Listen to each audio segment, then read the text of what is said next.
शब्द विचार। बच्चों, इस पाठ में हम शब्द विचार का अध्ययन करेंगे।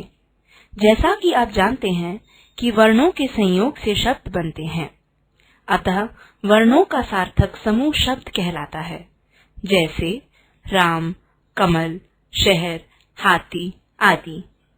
शब्द कई प्रकार के होते हैं। प्रत्येक शब्द का कोई न कोई अर्थ होता है।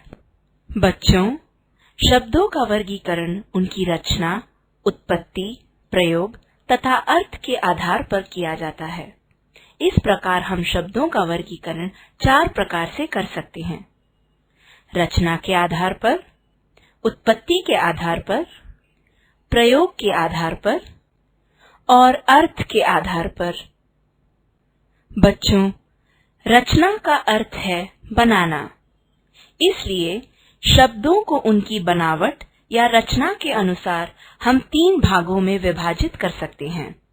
ये भाग हैं रूढ़ शब्द, यौगिक शब्द तथा योग रूढ़ शब्द।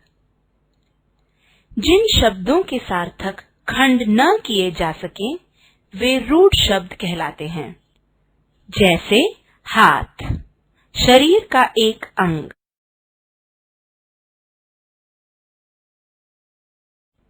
लेकिन इसके खंडों हा तथा थ का कोई अर्थ नहीं निकलता। शब्द योग का अर्थ है जोड़, इसलिए जो शब्द 2 या 2 से अधिक सार्थक शब्दों के मेल से बने हों, वे यौगिक शब्द कहलाते हैं। जैसे शब्द हिम का अर्थ है बर्फ, शब्द आलय का अर्थ है घर। दोनों शब्दों के योग से शब्द हिमालय बनता है, जिसका अर्थ है बर्फ का घर। वे यौगिक शब्द जो किसी विशेष व्यक्ति या वस्तु के लिए ही प्रयुक्त होते हैं और किसी विशेष अर्थ में ही रूढ़ हो जाते हैं, योग रूढ़ शब्द कहलाते हैं। बच्चों, आपने शब्द नीलकंठ तो सुना होगा। नीलकंठ भगवान शंकर को कहते हैं। शब्द नीलकंठ 2 शब्दों से मिलकर बना है, नील और कंठ, अर्थात नीले कंठ वाला। परंतु इस शब्द का प्रयोग केवल भगवान शंकर के लिए होता है।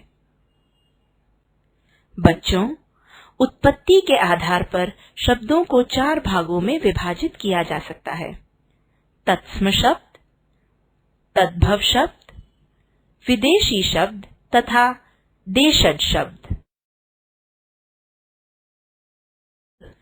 संस्कृत के वे शब्द जो अपने मूल रूप में ही हिंदी भाषा में प्रयोग किए जाते हैं, तत्सम शब्द कहलाते हैं।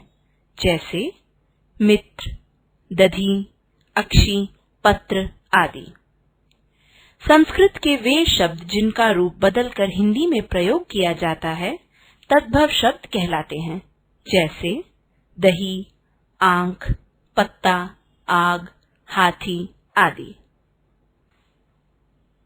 बच्चों, जो शब्द किसी भी भाषा से नहीं आए हैं तथा जिनकी उत्पत्ति किसी संस्कृत धातु या व्याकरण के नियमों से नहीं हुई है, अपितु हिंदी भाषा में ही बना लिए गए हैं, वे देशज शब्द कहलाते हैं। जैसे पेट, लड़की, आटा, चिमटा आदि। बच्चों, कुछ शब्द हिंदी भाषा में विदेशी भाषाओं से आ गए हैं। इन शब्दों को विदेशी या आगत शब्द कहते हैं। जैसे डॉक्टर, पुलिस, करिश्मा, चाय, चाकू आदि। बच्चों, अब हम प्रयोग के आधार पर शब्दों के भेदों का अध्ययन करेंगे। प्रयोग के आधार पर हम शब्दों को 2 भागों में बांट सकते हैं: विकारी शब्द और अविकारी शब्द। जिन शब्दों में वचन, कारक, लिंग, काल आदि के कारण परिवर्तन होता है, उन्हें विकारी शब्द कहते हैं। ये 4 प्रकार के होते हैं: संज्ञा, सर्वनाम, क्रिया तथा विशेषण। बच्चों, जिन शब्दों के रूप में वचन, कारक, लिंग, काल आदि के कारण कभी कोई परिवर्तन नहीं होता, उन्हें अविकारी शब्द या अव्यय कहते हैं।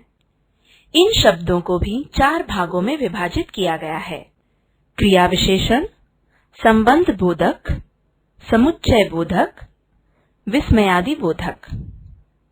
इस प्रकार प्रयोग के आधार पर शब्दों को 8 भागों में रखा गया है।